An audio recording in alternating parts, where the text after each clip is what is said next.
Hi అండి. అందరికీ నమస్కారం. Welcome to our channel. ఈరోజు మనం ఈ వీడియోలో మందపల్లి శనీశ్వర స్వామి దేవాలయం, అలాగే మందేశ్వర స్వామి దేవాలయం గురించి ఈరోజు మనం ఈ వీడియోలో చూద్దాం. అయితే అసలు ఈ దేవాలయానికి గల ఉన్న ప్రత్యేకత ఏంటి? అలాగే అసలు ఈ దేవాలయం యొక్క పురాణ గాథ ఏంటి? ఇక్కడికి వెళ్ళడానికి ఎటువంటి వారు వెళ్ళాలి? ఏంటి అనేది ఈరోజు మనం ఈ వీడియోలో పూర్తిగా తెలుసుకుందాం. అయితే వీడియోలోకి వెళ్ళే ముందు ఎప్పటిలాగే నాదొక చిన్న రిక్వెస్ట్. ఈ ఛానల్‌ని కొత్తగా చూస్తున్నట్టయితే తప్పకుండా సబ్స్క్రైబ్ చేసుకోండి. ఎందుకంటే ఇలాంటి మంచి మంచి టెంపుల్స్ గానీ, అలాగే మంచి మంచి డివోషనల్ స్టోరీస్ గానీ, మోరల్ స్టోరీస్ గానీ మన ఛానల్‌లో చాలా ఉన్నాయి. ఇంకా ముందు చాలా రాబోతున్నాయి. సో, వాటన్నిటిని కూడా తప్పకుండా చూసి వీడియో నచ్చినట్టయితే తప్పకుండా లైక్ చేయండి. మీ ఫ్రెండ్స్ అండ్ ఫ్యామిలీ మెంబర్స్‌కి షేర్ చేయండి. సో, ఇక వీడియోలోకి వెళ్ళిపోదాం. తూర్పుగోదావరి జిల్లా కొత్తపేట మండలంలో ఉన్న ఈ దేవాలయం మందపల్లి శనీశ్వర దేవాలయం. హిందూ దేవాలయాల్లో అనేక చోట్ల శనిగ్రహం అనేది నవగ్రహాలలో ఒక భాగంగా మాత్రమే ఉంటుంది. కానీ భారతదేశంలో ఒక్క శనిని మాత్రమే పూజించే మందిరాల్లో చాలా ప్రత్యేకతను సంతరించుకున్న దేవాలయం ఈ మందేశ్వర స్వామి దేవాలయం. అయితే ఈ దేవాలయం మనకి మన రాజమహేంద్రవరానికి 38 కిలోమీటర్ల దూరంలో ఉంటుంది. సో, రాజమండ్రి నుంచి రావులపాలెం జంక్షన్‌కి వెళ్ళి, రావులపాలెం నుంచి మందపల్లికి మనం బస్‌లో గానీ, ఆటోలో గానీ వెళ్ళొచ్చు. మేమైతే అక్కడికి రావులపాలెం నుంచి ఉదయాన్నే 2:30 గంటలకు బయలుదేరి 3 గంటలకల్లా అక్కడికి చేరిపోయాము. మాకు ఒక పంతులు గారు సజెస్ట్ చేయడం వల్ల మేమైతే ఆ టెంపుల్‌ని విజిట్ చేయడానికి వెళ్ళాము. అయితే మేము ఊహించిన దానికంటే కొన్ని వందల రెట్లలో జనాలైతే మాత్రం అక్కడ ఉన్నారండి. అయితే ఇక్కడ స్వామివారికి మనం తీసుకొచ్చిన రూ. 200 ఎంతో సెట్ అవుతుంది. అక్కడ ఆ సెట్ తీసుకున్న తర్వాత లోపలికి మనం పంతులు గారులు చాలామంది కొన్ని వందల సంఖ్యలో పంతులుంటారు. సో, అందులో మనం ఏదో ఒక పంతులు గారిని మాట్లాడుకొని మనకైతే ప్రత్యేకంగా పూజ చేయించుకోవాలి. సో, మనం పూజ చేస్తున్నప్పుడు మనం పూజంతా అయిపోయిన తర్వాత ఏదైతే మనం సెట్‌లో తీసుకున్న నువ్వుల నూనె అయితే ఏదైతే ఉంటుందో అది మనం టెంపుల్ లోపలికి వెళ్ళి టెంపుల్ లోపల శివునికి అభిషేకం చేయాలి. అదేంటి శనీశ్వర టెంపుల్ అంటున్నారు, శివునికి అభిషేకం అనుకుంటున్నారా? అవునండి. అన్ని టెంపుల్‌లో కంటే ఇక్కడేంటంటే ఉండేది సోమేశ్వర స్వామి అయినప్పటికీ శనీశ్వరుడు ప్రతిష్ఠించడంతో ఇది శనీశ్వర ఆలయంగా ప్రసిద్ధి చెందిందట. చాలామంది శత్రు, రోగ, రుణబాధల విముక్తి కోసం ఇక్కడికి వస్తూ ఉంటారు. అలాగే జాతకంలో శని ప్రభావము, శని సమస్యలు ఉన్నవాళ్ళు కూడా తప్పకుండా ఇక్కడికొచ్చి ఇక్కడ అభిషేకం చేస్తూ ఉంటారు. అయితే మీకు చూపించాను కదా! గుడిలో పూజ అంతా అయిపోయిన తర్వాత గుడి చుట్టూ అలా లైన్‌లో వచ్చి మనం ఎక్కడైతే నూనె పోయి ప్రదేశం ఇదంతా కూడా గుడి బయటనే మనకు కనిపిస్తున్నది గర్భాలయము. ఆ గర్భాలయం బయటనే మనకి ఇక్కడ ఏదైతే ప్లేస్ ఉందో ఆ ప్లేస్‌లో మనం నూనె పోసినట్టయితే అది డైరెక్ట్‌గా వెళ్ళి శివుని పైన పైప్‌లైన్ ద్వారా శివుడి పైన కంటిన్యూగా అభిషేకం జరుగుతున్నట్టు పడుతూనే ఉంటుందండి.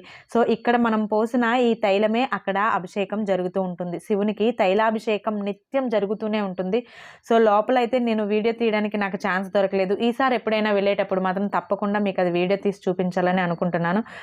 అయితే ఇలా చాలామంది మేము అనుకున్న దానికంటే చాలామంది అని చెప్పాను కదా! నిజంగా అసలు శనీశ్వర స్వామి టెంపుల్ అంటున్నారు. మరి శివునికి అభిషేకం ఎందుకు జరుగుతుంది అని మనందరిలో కూడా చాలా మందికి డౌట్ వచ్చే ఉంటుంది. అయితే అసలు కథ ఏంటి అనేది ఇప్పుడు మనం ఇక్కడ చూద్దాం.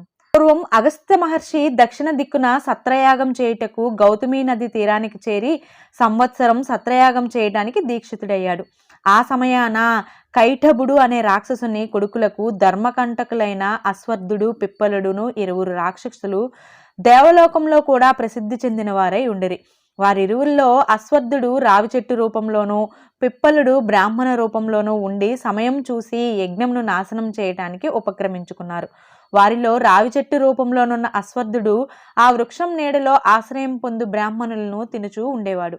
పిప్పలుడు సామవేదం నేర్చుకొనుటకు వచ్చిన శిష్యులందరినీ తినేవాడు. అంతటా దినదినమున బ్రాహ్మణులు తగ్గిపోవడం చూసి వృద్ధులకు మహర్షులు గౌతమి దక్షిణ తటాకమున నీతవ్రతుడై తపస్సునాచరించుచున్న సూర్యపుత్రుడగు శనిని చూసి ఈ ఘోరమగు రాక్షస కృత్యములను నివేదించి ఈ రాక్షసులనిరువురిని వధించమని కోరుకుంటారు. అప్పుడు ఆ శని ఋషులతో ఇట్లు పలుకుతాడు. దానికి శనిదేవుడు తన తపస్సు పూర్తి కాగానే వారిని వధించదనని మాట ఇస్తాడు. మహర్షులు తమ తపస్సు శనికి ఇచ్చదంహరించమని ప్రార్థిస్తారు. అంతటా శని బ్రాహ్మణ వేషం దాల్చి వృక్షరూపంగా ఉన్న అశ్వత్థుని దగ్గరికి వెళ్ళి ప్రదక్షిణలు చేయడానికి కూర్చుంటాడు. అంతటా ఆ అశ్వత్థుడు రాక్షసుడు ఈ శనిని మామూలు బ్రాహ్మణుడే అనుకుని అలవాటు చొప్పున మింగేస్తాడు. అప్పుడు శని ఆ రాక్షసుని దేహంలో ప్రవేశించి రాక్షసుని ప్రేగులను తెంచివేస్తాడు. వెంటనే అతడు భస్మీభూతుడైపోతాడు. ఆ వెంటనే బ్రాహ్మణ వేషంలోనే రెండవ రాక్షసుడగు పిప్పల దగ్గరికి వెళ్ళి సామవేదం అభ్యసించుటకు వచ్చినానని బ్రాహ్మణ వటరూపమున శిష్యుని వలె వినయపూర్వకంగా వెళ్తాడు. ఆ పిప్పలుడు ఈ సూర్యపుత్రుడగు శనిని అలవాటు ప్రకారంగా తినివేస్తాడు. అంతటా శని ఆ రాక్షసుని ప్రేగులను కూడా తెంచేసి ఆ రాక్షసుడు కూడా భస్మాయుతుడయ్యేటట్టు చేస్తాడు. ఆ ఇరువురు రాక్షసులను సంహరించినందువలన శనికి మహర్షులందరూ వరములనిచ్చిరి. సంతుష్టుడైన శని కూడా బ్రాహ్మణులతో ఇట్లు పలికెను: ఏ వారము ఏ జనులైతే నీత వృతులై అశ్వత్థ వృక్షమునకు ప్రదక్షిణ చేయుదురో వారి కోరికలన్నీ నేనే తీర్చుదును. అలాగే వారికి నా పీడ కలగదు. ఈ అశ్వత్థ తీర్థమున ఈ శనైశ్వర తీర్థమున ఎవరైతే స్నానం చేయుదురో వారు సమస్త కార్యములు తీర్థములు నిర్విఘ్నముగా కొనసాగును. శనివారం రోజున అశ్వత్థ ప్రదక్షిణలు చేసిన వారికి గ్రహపీడ కూడా కలగదు. తీర్థమునందు స్నానం చేసిన వారికి హేమదాన ఫలం లభిస్తుంది అని శని వరములిస్తాడు. అప్పటి నుంచి ఈ ప్రదేశంలో అశ్వత్థ తీర్థము, పిప్పల తీర్థము, సానుగ తీర్థము, అగస్త్య తీర్థము, సాత్విక తీర్థము, యజ్ఞిక తీర్థము అని మొదలుగా 14,108 తీర్థములు అనేక ఋషుల చేతను దేవతల చేతను కల్పింపబడి ప్రసిద్ధి చెందిన స్నాన జతా పూజలతోనూ స్వల్ప భక్త జనులను సమస్త కార్యసిద్ధులు చేకూర్చిన సతయాగ ఫలము లభించుచున్నవి. ఇచ్చట ఈ శని సామగాన కోవితులకు బ్రాహ్మణ సంతతి వారగు రాక్షసులను సంహరించి బ్రహ్మహత్యా దోషమును పరిహారమునకై లోక సంరక్షణకై సర్వలోకేశ్వరుడగు సర్వదురిత సంహారకుడగు కరుణామయుడగు శివుని ప్రతిష్ఠ చేస్తాడు. తనచే ప్రతిష్ఠించబడిన శివునికి నువ్వులను అభిషేకం జరిపించి వారికి సమస్త కోరికలను నెరవేర్చినట్లుగా తన బాధ ఇతర గ్రహపీడ మొదలైనవి లేకుండగా చేయమని శని వరములను తీసుకుంటాడు. అంతటా శనిచే ప్రతిష్ఠించబడిన ఈశ్వరునికి శనీశ్వరుడుగా పేరు పొందెను. ఇదండి మందపల్లిలో ఈశ్వరుని శనీశ్వరుడు అని ఎందుకు పిలుస్తారో చెప్తారు. దీనితో పాటు ఇక్కడ ఈశ్వరునికి నాగేశ్వరుడని కూడా పేరు. ఆ పక్కనే మనకి పార్వతీదేవి అలాగే వేణుగోపాల స్వామి మూర్తి కూడా ఉంటారు. మొత్తం మీద ఒకే పెద్ద ప్రాకారంలో వరుసగా 5 దేవాలయాలు కలిగి భక్తులకు ఆహ్లాదజనకరంగా ఉంటుంది. పూజా తత్పరులకు సమస్త భక్తులకు సమస్త కోరికలు నెరవేరుటకే అంత్యకాలంలో మోక్షం పొందడమే ఈ తీర్థం యొక్క ముఖ్య ఉద్దేశం. అయితే మేము ఇక్కడ అలా పూజ జరిపించుకొని ముందుగా స్నానాలు చేసి ఆ తడి బట్టలతోనే మనం ఏదైతే పూజ చేస్తామో ఆ పూజ చేసుకొని తైలాభిషేకం చేసి గుడి నుంచి బయటికి వచ్చేటప్పుడు అసలు వెనకకు తిరిగి చూడకూడదు అనేది ఇక్కడ చెప్తూ ఉంటారనమాట. వెనకకి చూసినట్లయితే మనకి శని బాధలు తొలగిపోవు, మళ్ళీ మనతోనే ఉంటాయి అని చెప్తారు.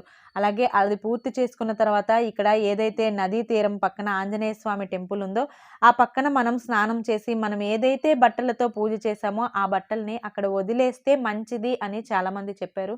సో మేమైతే ముందు మాకు తెలియదు అక్కడ విడిచిపెట్టాలని. సో చాలామంది చెప్పిన వెంటనే మేము అక్కడ విడిచిపెట్టడం అయితే జరిగింది. సో బట్టలు మార్చుకోవడానికి వాటన్నిటికి స్నానాలకి అన్నిటికి కూడా అక్కడ చాలా మంచి ఏర్పాట్లు అయితే చేశారు. సో అక్కడి నుంచి మళ్ళీ మేము యథావిధిగా బయలుదేరి తిరిగి వచ్చేసాము. మేము వెళ్ళేటప్పటికి కాస్తో కోస్తో ఉన్న జనం మేము రిటర్న్ వచ్చేటప్పటికి నిజంగా నాకు తెలిసి ఒక్కొక్కరికి 8 నుంచి 9 గంటల సమయం కూడా పట్టొచ్చు. అంటే పూజ చేసుకోవడానికి అరగంట సమయంలోనే అయిపోతుంది. ఎందుకంటే టెంపుల్ ప్రాకారంలో ఎక్కడైనా మనం కూర్చొని పూజ అనేది జరిపించుకోవచ్చు. బట్ ఏదైతే మనకి మిగిలి ఆ పూజ చేసిన తైలం అయితే ఉందో దాన్ని శివునికి అభిషేకం చేయడానికి మాత్రం మాకే అంత ఉదయాన్నే వెళ్తే 2 గంటల నుంచి 3 గంటల కాలం పట్టింది. సో మేము వచ్చిన తర్వాత కొన్ని వేల మంది భక్తులు అయితే చేరుకున్నారు. బస్సులతో కానీ ఆటోల్లో కానీ కారుల్లో కానీ చాలా ముందు వరకు కిలోమీటర్ దూరం వరకు నాన్ స్టాప్గా పార్కింగ్ అనేది అయితే మాకు కనిపించింది. సో ఇదంతా కూడా నిజంగా మనలో ఉన్న దైవభక్తికి ఒక చక్కనైన నిదర్శనం అని చెప్పుకోవచ్చు. సో అయితే ఇంకొక అందమైన విషయం ఏమిటి అంటే ఆ ప్రకృతి అందాలు. నిజంగా దేవుడి గుడికి వెళ్ళామనే ఆనందం కంటే ఆ ప్రకృతి సోయగాల్ని చూస్తున్నప్పుడు నిజంగా చాలా అంటే చాలా సంతోషం అనిపించింది. ఆ కొబ్బరి తోటలు కానీ అరటి తోటలు కానీ దారిలో ఆ కడియపు లంక దగ్గరలో ఉన్న నర్సరీలు అన్ని నర్సరీలు చూస్తుంటే నిజంగా వెహికల్ ఆపి అందులోకి వెళ్ళకుండా అయితే మేము ఉండలేకపోయాము. మా ట్రైన్ టైం అయిపోతున్నప్పటికీ కూడా మేము ఆపి ఆ నర్సరీని విజిట్ చేసి, ఆ నర్సరీలో ఉన్న రకరకాల మొక్కల్ని మాతో పాటు మేము చూద్దాం, అలాగే మీకు కూడా చూపిద్దాం అనే ఉద్దేశంతో కొంచెం వీడియో కూడా తీయడం జరిగింది. సో, వివరంగా అయితే వీడియో తీసుండేవాళ్ళం. నర్సరీ ఇంకొక వ్లాగ్ చేసేదాన్ని. బట్ నాకైతే ట్రైన్‌కి టైం అయిపోవడం వల్ల టైం లేకపోవడం, అసలు ఏంటి వాతావరణం ఎలా ఉంది మీకు చూపిద్దాం. ఇంకోసారి ఎప్పుడైనా వచ్చేటప్పుడు తప్పకుండా ఇది కూడా ఒక షెడ్యూల్‌లో పెట్టుకొని, ఈ నర్సరీ విజిటింగ్ కూడా ఒక షెడ్యూల్ చేసుకొని వద్దాం అనిపించింది. సో, మేమైతే ఆ నర్సరీలో చాలా ఎంజాయ్ చేసాము. పిల్లలు గాని అందరూ కూడా చాలా హ్యాపీ ఫీల్ అయ్యారు. ఆ రకరకాల చామంతులలో ఉన్న రకాలు నిజంగా నేను ఇన్ని రకాల చామంతులు ఉంటాయా అని అనుకోలేదు. అన్ని రకాల చామంతులైతే ఉన్నాయండి. నెక్స్ట్ పింక్ కలర్ కాగడామల్లి అవన్నీ కూడా చాలా అంటే చాలా బావున్నాయి. చాలా రీజనబుల్ ప్రైజెస్‌లో కూడా ఉన్నాయి. సో, మీరు ఒకవేళ ఈ మందపల్లి శనీశ్వర స్వామి టెంపుల్‌కి వెళ్తున్నట్లయితే మీ షెడ్యూల్‌లో మాత్రం తప్పకుండా ఈ దారిలో కొన్ని వందల నర్సరీలున్నాయి. అందులో ఏదో ఒక నర్సరీని తప్పకుండా మీరు విజిట్ చేయండి. సో, నర్సరీలో ఉన్నంత సేపు కూడాను ఇంకొక దేవాలయంకి వెళ్ళినంత ఫీల్ అనిపించింది మాకైతే. సో, ఇదండి ఈ మందపల్లి శనీశ్వర స్వామి టెంపుల్. సో, మీరైతే మాత్రం తప్పకుండా మీకు రాజమండ్రి సైడ్ వెళ్ళినట్లయినా, లేదంటే ఏదైనా ఒక అకేషన్ వరుస హాలిడేస్ ఉన్నప్పుడైనా శనివారం గాని, శని త్రయోదశి అలాంటి రోజుల్లో అయినా తప్పకుండా ఈ టెంపుల్‌ని విజిట్ చేయండి. ఎందుకంటే టెంపుల్ అయితే మాత్రం నిజంగా అలాంటి రోజు అంతమంది జనాల్ని ఒక రోజైతే తప్పకుండా చూడొచ్చండి. ఎక్కడా కూడా తోసుకోవడం గాని, ఒకరినొకరం అంటే ఇంతమంది జనాల్లో ఉన్నాము అనే ఫీలింగ్ గాని ఎక్కడా అనిపించలేదు. ఎందుకంటే చాలా పెద్ద ప్రాంగణం అవ్వడం వల్ల ఎవరికి వారే చాలా ఫ్రీగా అనిపించింది. సో, మనకి ఇంకా టైం లేదు అనుకుంటే లోపలికి రూ. 500 టికెట్ గాని తీసి లోపలికి వెళ్ళినట్లయితే మనకక్కడ స్పెషల్ పూజ, అలాగే ఈ బయట క్యూ లైన్ అనేది ఏదైతే ఉందో అది కొంతవరకు సగానికి సగం అయితే తగ్గించి మనమైతే చూడొచ్చు. సో, ఇదండి ఈ వీడియో మీకు నచ్చిందనే అనుకుంటున్నాను. నచ్చినట్టయితే తప్పకుండా లైక్ చేయండి. ఎందుకంటే ఈ వీడియో నాకు తెలిసి మనందరికీ ఉపయోగపడేదే కాబట్టి మీరు తప్పకుండా మీ ఫ్రెండ్స్ అండ్ ఫ్యామిలీ మెంబర్స్‌కి షేర్ చేయడం అస్సలు మర్చిపోవద్దు. మరో మంచి వీడియోతో మీ ముందుంటాను. Thanks for watching.